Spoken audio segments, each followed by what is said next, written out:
Refunds for cancelled holidays during COVID can be like getting blood from a stone.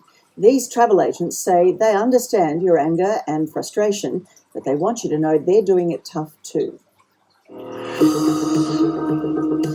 We feel for every single person that's lost money. Airlines have gone bankrupt. Cruise companies have gone bankrupt. Australia's borders are about to close to the outside world. When the pandemic brought our entire travel industry to its knees, the court of public opinion landed a second blow on our nation's travel agents. No one will ever understand just how difficult this has been for travel agents. STA Travel is refusing to pay up, so angry customers are taking action. They have $34,000 of our money. Someone's lost money on a holiday, we've lost money on our business. There's been $10 billion worth of travel cancellations for 4 million Australians in the last 7 months. And travel agencies have bore the brunt of a lot of criticism from disgruntled holidaymakers. But the travel agents themselves say they're in crisis mode. They were the first industry to be hit and believe they'll be the last to recover, if they survive at all. It's devastating. It is totally devastating. Liz Ellis is the travel manager at Cherrybrook Travel in Sydney's northwest. When the holidaying world as we know it came to an abrupt end in March, her job flipped from booking dream vacations for clients to clawing back their money from airlines and hotels. The time it takes to make a booking, to undo that booking, is 5 times as long. Okay, as soon as we receive the refund back, we'll get that money straight back to you as well. We have no income coming in, so we have no money to pay insurances, no money to pay lease on equipment. So how can the business afford to stay open?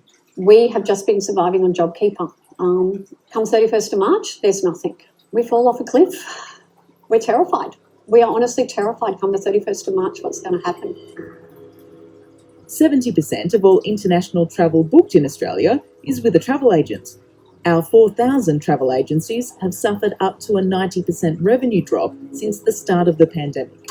Most of them, like Josh Zucker, are just holding on. We won Agency of the Year last year, turnover of $10 million, and now the verge of bankruptcy. Josh estimates that since March, he has managed to secure $800,000 worth of refunds for his customers, but still has another $1.5 million he's fighting to get back. While most customers have been understanding, a small percentage have not. Some having lawyers on the phone, bringing me personally to tears. I've had sleepless nights, cried myself to sleep. I think it's disgusting. It's not fair. It's just not right. Until the ACCC stepped in, Flight Centre attempted to charge customers a $300 fee for cancellations due to COVID. It's now closed 421 of its 740 Australian stores. That's my money that they're holding on to. STA Travel has also collapsed, and it seems unlikely their customers will receive their refunds. Do you understand the anger of people? Oh, I absolutely get that 100%. If that was my money, I would be upset. And I mean, I know there's been a lot of press about people wanting their money back, but the reality is travel agents don't hold that money.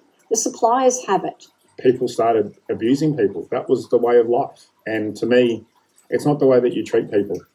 Well, the travel agent doesn't actually have your money the entire time. They actually hand it over to third parties who are usually overseas. And to get that money back is very, very difficult.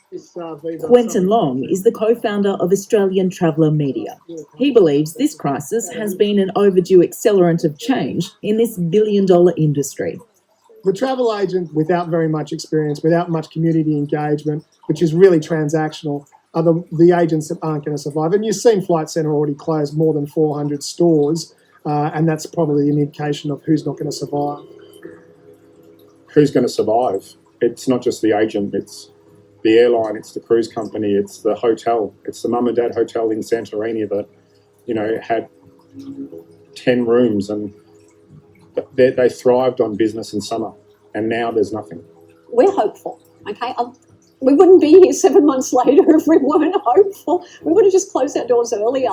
We're hopeful this will turn around. Australia's peak body for travel agents congratulates the government for providing assistance to other industries during COVID, but says its members also need tailored support to ensure they survive the pandemic.